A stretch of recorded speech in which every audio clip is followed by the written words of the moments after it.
இந்த கேள்வி பாருங்க, இதுவும் வந்து வாக்கியங்கள்ல இருந்து தான் கொடுத்துருக்காங்க. பின்வரும் தொடர் எவ்வகை தொடர் என கண்டறிந்து சரியானவற்றை தெரிவு செய்கன்னு கேட்டிருக்காங்க. குமரன் மழையில் நனையாமல் இல்லை அப்படின்னு சொல்லி கொடுத்துருக்காங்க. நம்ம படிச்சிருக்கோம், நேர்மறை தொடர் எதிர்மறை தொடர் வந்து படிச்சிருக்கோம். ஒரு எதிர்மறை மட்டும் கொடுத்துருந்தாங்க, அது வந்து எதிர்மறை தொடர். சரிங்களா?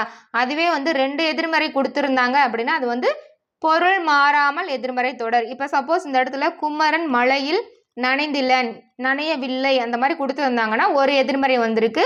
அதனால என்னது? அது எதிர்மறை தொடர்.